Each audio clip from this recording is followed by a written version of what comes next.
What's happening, everyone? JayShockblast here, and check it out.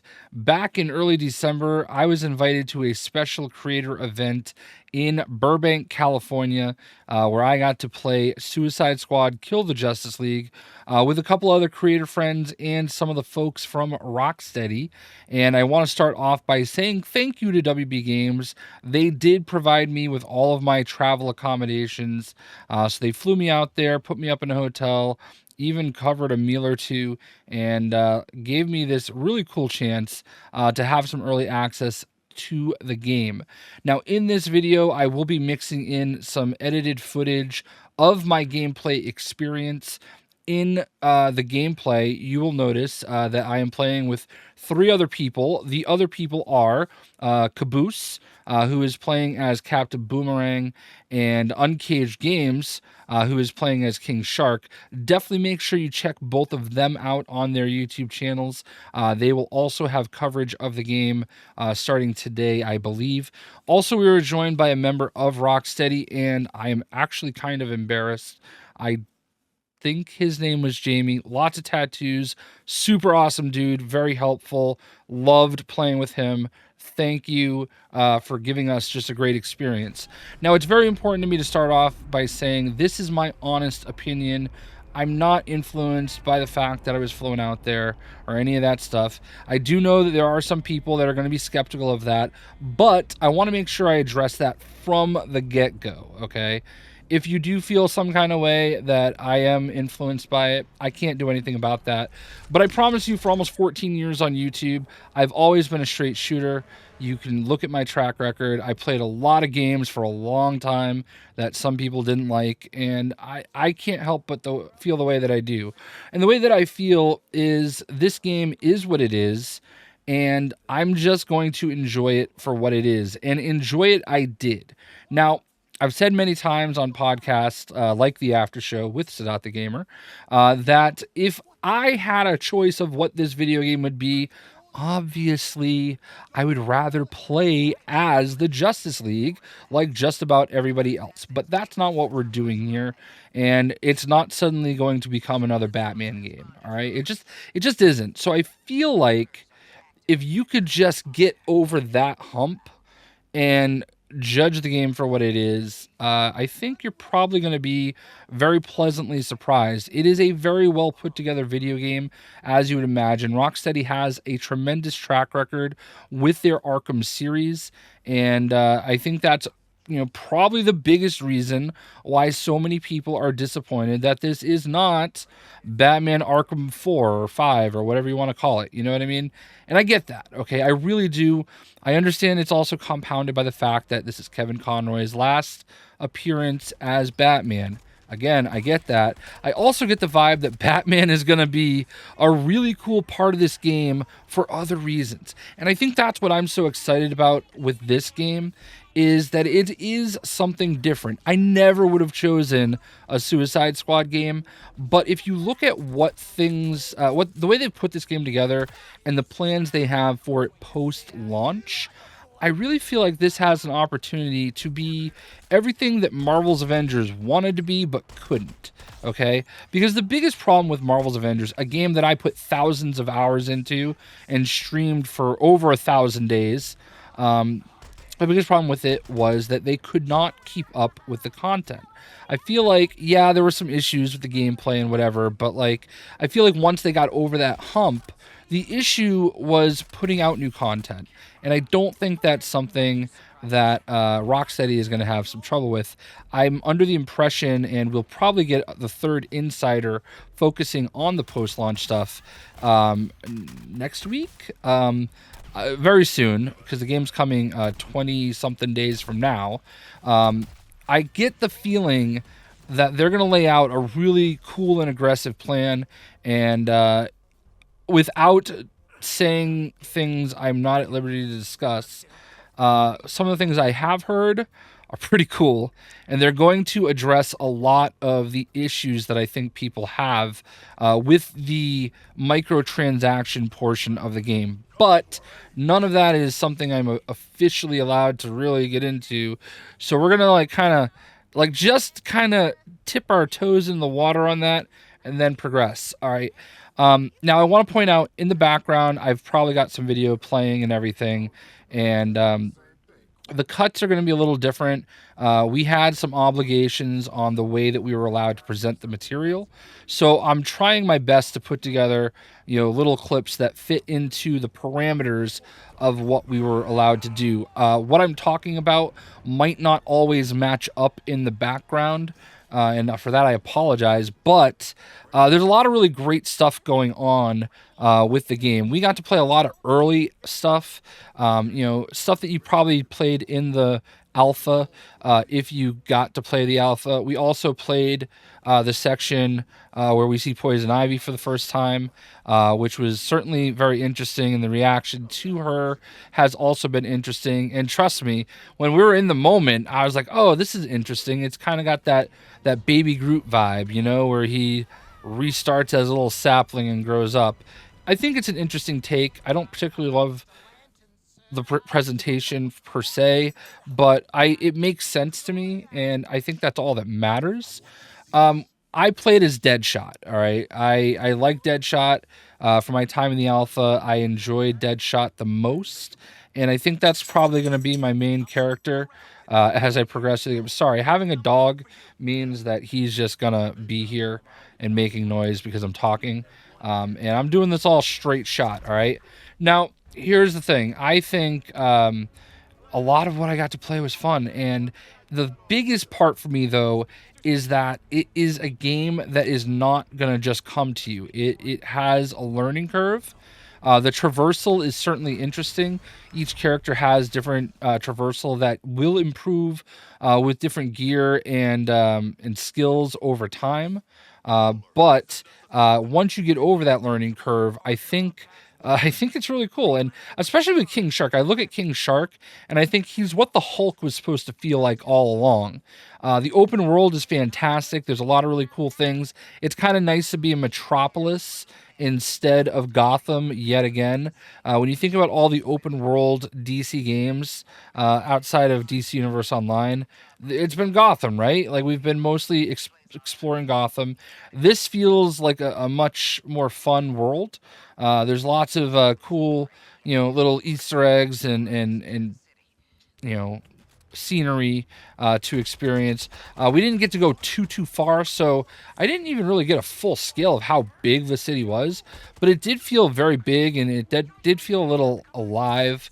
I don't know how it's going to change over time because obviously we're early in the game, and the Justice League is in the middle of being corrupted, and not all the aliens are out to fight, but there are definitely lots of things to do throughout the world that I got to see.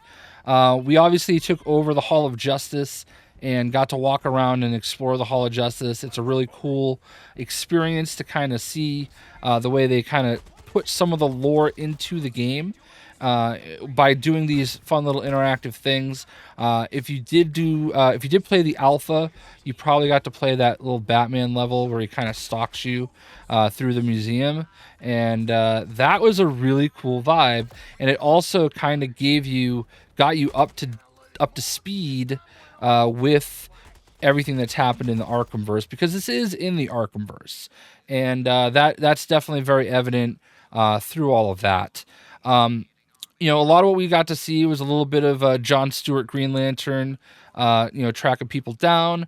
Obviously, we got to interact with the Flash a little bit, both uncorrupted and corrupted.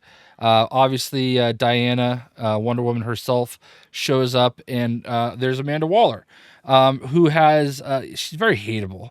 Like, we hate Waller, man. She's a jerk, all right, and she's really trapped them and left these miscreants with no choice but to follow her rules and do what she says. I think I really, there's so much to take in the whole process. I got to play the game for roughly 4 or 5 hours, and it was really cool. There's a lot going on.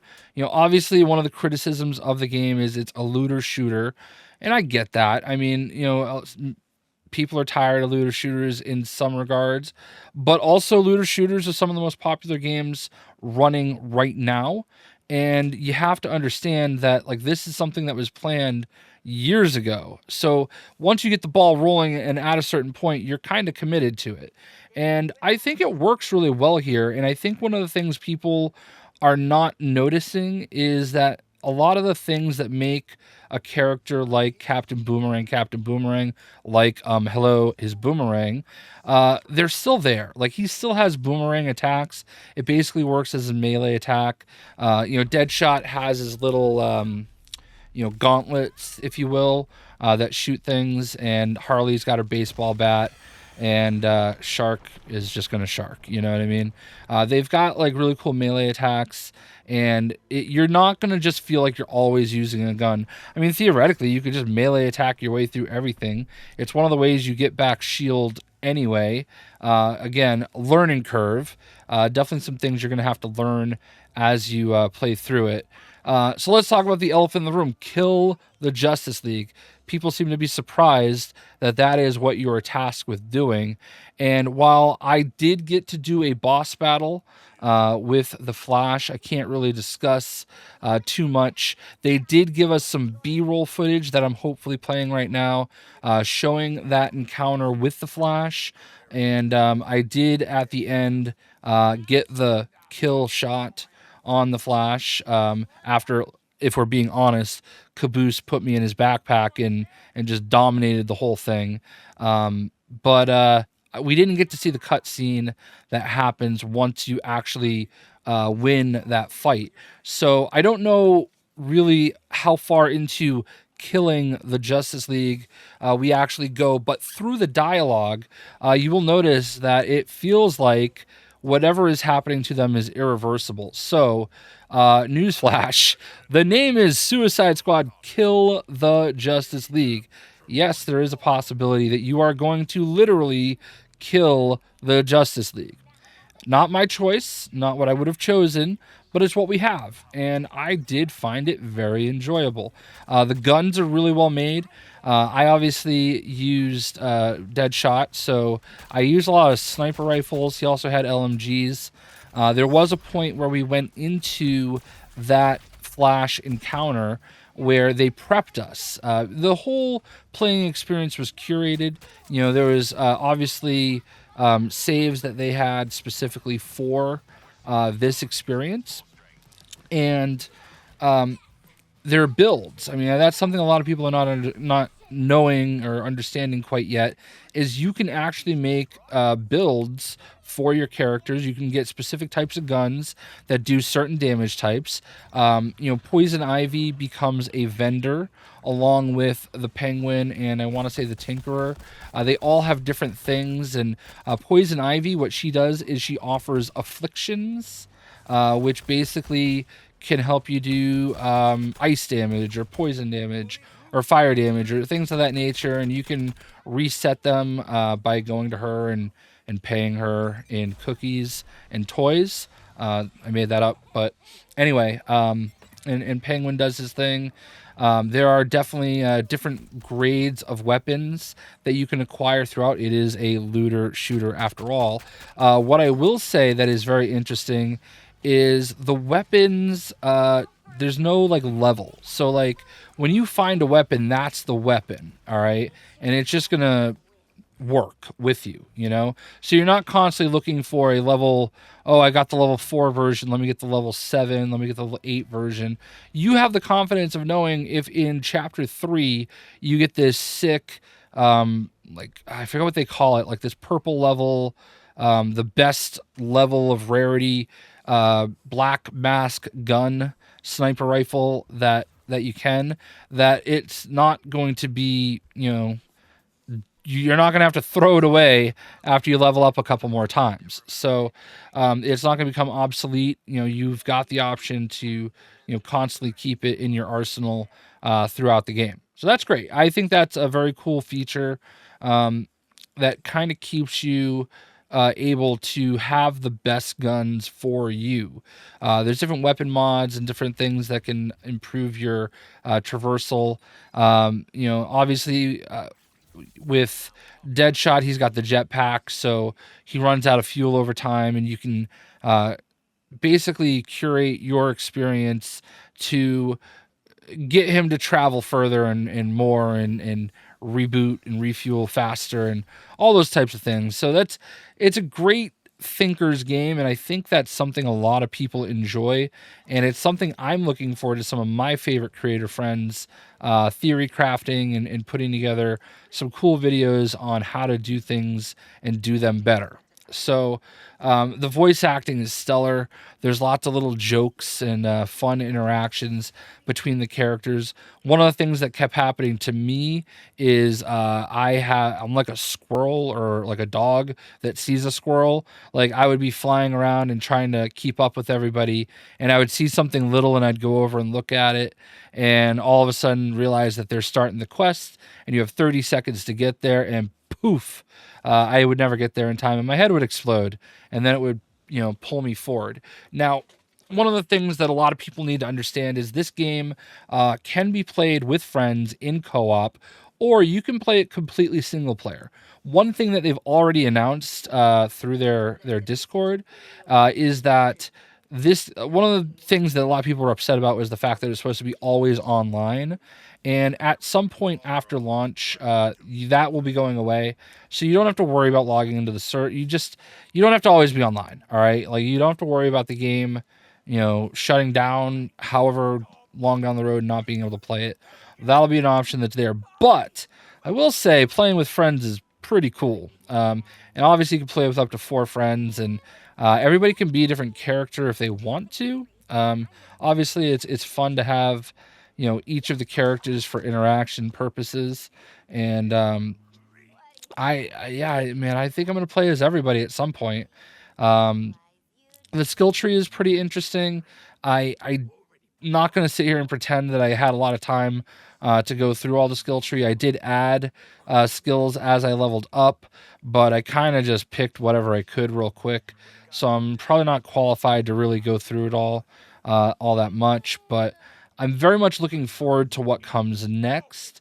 Obviously, if you get the deluxe edition, the game comes out on January 30th. And if you get the regular version, it will be coming out on February 2nd. So you do get 3 days of early access for getting the deluxe edition. The deluxe edition does come with a battle pass token. So you will get whichever battle pass you choose to redeem. Lots more details coming on about that in the future. Obviously, there will be microtransactions to the game, and there will be new characters added to the game over time. I don't know the frequency, but they will be earnable, so you don't necessarily have to buy the new characters or the new content, but there will be skins and all that. We didn't see any of that. I only had access for each character, only had 2 different skins available. Their standard one that you've seen through all the promotional material, and then there was one that was kind of like a greenish camouflage style outfit. You can take the mask on and off for Deathstroke, or I'm sorry, Deadshot. So in some of the video, you probably saw him, with his mask on and off. I prefer it on personally, but I just was trying to vary it up a little bit. There's a good chance I may just have a little bit of extra video running after I'm done talking about all of this. I'm trying to think that I think it's going to be a fun game, and if you enjoy looter shooters, I think you're going to enjoy this game. I mean, is it going to be a perfect game? No, I don't think so. I think it'll be a lot of fun though. I think the worst I think it's going to be is a 7 out of 10. The worst. I think that's the floor. All right. I think it has the potential to go even higher than that. And I'm going to sink so many hours into this game. Like I played a ton of Gotham Knights. I played a ton of Marvel's Midnight Suns. I played a ton of Marvel's Avengers. Obviously, if you follow the channel, I played all the Lego games, both DC and Marvel. I played, Deadpool and all the Arkham games, and I've played them all. Marvel Heroes Omega, a huge game for me. I love superhero games, and this is definitely going to be one of the ones that I love. I'm not going to love using the title all the time. It's too long. I kind of wish they thought of us YouTubers when they made that title. But it is descriptive, I'll tell you that. Yeah, man. I felt like maybe they're just tired of Batman. And this is me editorializing. I'm not telling you that they said anything, specific. But one of the things that I'm kind of known for is when we went to WB Games Montreal to play Gotham Knights a little over a year ago. Caboose was pitching like, "Oh, I want a Superman game," and yeah, I know all you guys want a Superman game. And I first mentioned Green Lantern, but then kind of as a joke, because as you can see right there, I love Ghost of Tsushima, and I also love the anime for Batman Ninja. So I started pitching to literally anybody that would listen to me Batman Ninja, feudal Japan, in the style of the anime, open world, because I think that'd be kind of a cool game. The joke took on a life of its own because literally I pitched it to every single person that would listen to me that day. And since then, I've pitched it to everybody anytime I've seen Caboose or Uncaged, even on Twitter. People don't understand the joke, but we do. I even pitched it to Ed Boon in person in Chicago, very lightly, but mostly as a joke. But I wasn't going to do it this time, and I did out of peer pressure. And I felt like I kicked someone's dog. Like the Stonewall faces that looked back at me when I mentioned Batman and game just led me to believe that they're ready for something else. And again, I've said this before many times. Would I have chose the something else to be Suicide Squad? No. I would have chosen Justice League. I would have probably chosen I would have chosen Green Lantern over Superman personally, but just because I think you can do more with it. But like there's a lot of other characters I would have chosen, a lot of other groups I would have chosen, but that doesn't change the fact that that's where we are now. We have a Suicide Squad game where you kill the Justice League. Hell, I wouldn't have even done Brainiac. We did that in Injustice, and we did that in Lego Batman 3. Like, the Brainiac story arc has been just overdone. Not the choices I would have made, but that doesn't mean that I'm not going to enjoy this game for what it is. And I think that's the thing that everybody needs to get over. You're not obligated to play every superhero game. I think with Marvel's Midnight Suns, we saw a lot of people, "Oh, but it's a card game. I don't want to play a card game." And then once they played it, they realized, oh, it's really just a turn based strategy game with cards that are your attacks. And holy cow, I really like it. And not everybody, but like I feel like that was a general consensus for people that holy cow, this game is cool because it's different. And I'm not saying you have to jump in day one for $70. Maybe wait for it to go on sale. I don't know. Uh, I feel like if you give the game a chance, you're probably going to enjoy it. If you played Marvel's Avengers, you're going to enjoy it. Like, it is what it is, right? It's different. It feels really good and fluid from what I got to play. And I feel like even though no one was supposed to talk about the alpha because it was a closed alpha with an NDA. I feel like I've had enough conversations behind closed doors and seen people talk about how much they enjoyed it, which is really great. I feel like a lot of the Cloak and Dagger Batman stuff is actually hurting Rocksteady and WB a little bit in the promotion of this game because I feel like once the curtain comes up and people like me and Caboose and Lejeune and Uncaged and I think Comic Storian was there. I think I heard Dame Falcon was there. These are other creators you can look into. I know Game Informer was there. There were lots of people there. I know there was also an event in the UK, and I've seen somebody named Jarv was there. So look out for all of their content as well. Get their opinions. I promise you that I understand why people can be skeptical when creators get flown out to see things and do things. Sure, it does change you because you get to be around these devs and you realize that they're real people and they have dreams and they're not lazy. They worked really hard on this game. I could tell that like these guys were sleep deprived and it wasn't just from having to fly to LA from the UK. You know what I mean? Like they are working hard on these games. They're trying to make them from a place of love for these characters, and I feel like if you give it a chance, you're probably going to like it. But, you know, if you're skeptical, there's no reason. Like, you're not obligated to buy every superhero game. I recently, listen, I recently bought this game, okay, on Switch. I waited for it to go on sale because I know it's kind of a kiddie game. I don't think it's going to do a lot of traffic on the channel, but I love superhero games, and I'm probably going to give it a try, you know, and see what we can do with it. But the reality is that there are a lot of different people that feel different ways about different things. And back when they were in the planning stages for this game, they thought it was a good idea. They went with it. This is what we have. And yes, money doesn't change my opinion. But I will say that, like, am I softer on some of the devs? Yeah, absolutely. And that's because I've met so many of them, and I know that they're just real people trying the best they can. That's all you can ask sometimes. I'm going to be critical of the game of things I don't agree with, of things I don't like if they come up. If you've followed any of my coverage for Mortal Kombat, you'll know that I've complained about the XP on numerous occasions on video. So, like, WB wants our opinion, you know, and that's why they bring us out there. And that's what I feel like I've given you completely and honestly. And you can see some of the gameplay in the back. Sadat would say skill issue if I'm struggling, but I don't think I am. I think I'm hyped to play with people. This is one of the things I love doing, is playing with people. And this game has cross play. It has cross progression. It really is well thought out and well structured to let everybody be together and just have fun shooting aliens in the face.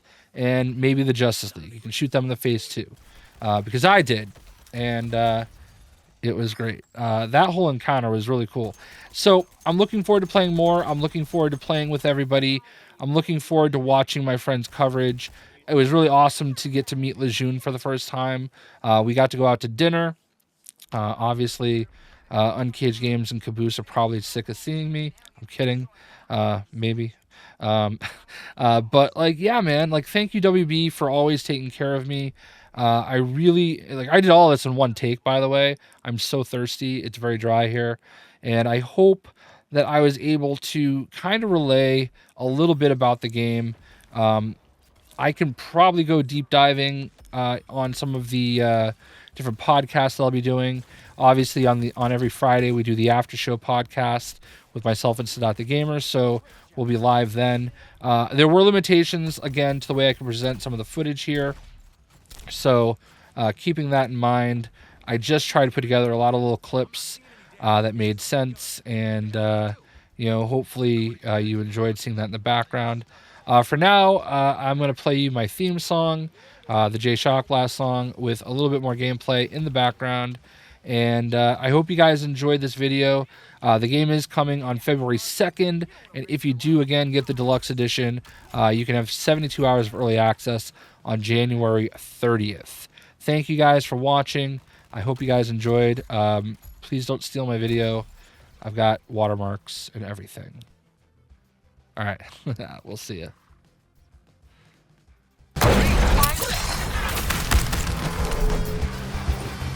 This is some Icarus ass shit!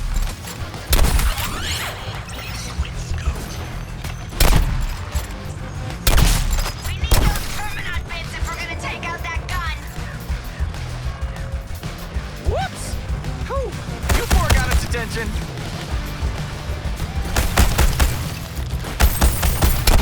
Switching targets!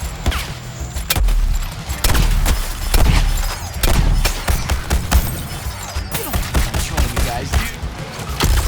Plastic boomerang!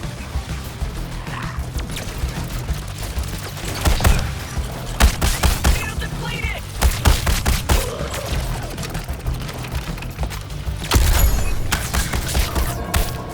Help you kids out.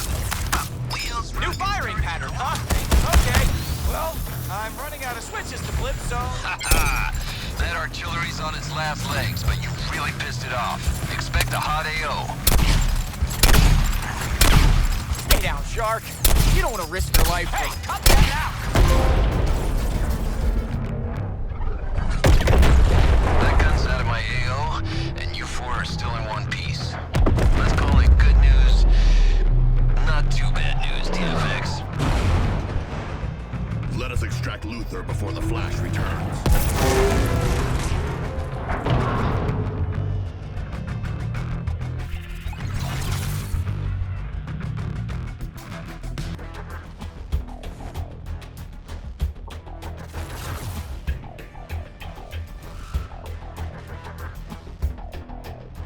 Boomerang, you're squad leader, and I thought you'd never amount to anything. Oh, crap. Do I have... Have you seen that? Oh, this is the good stuff. Real collector's item. Don't have to like the villain to respect strong branding. These personal numbers have tricks you can't find anywhere else. Might be something that fits your horrible needs. You let Penguin know.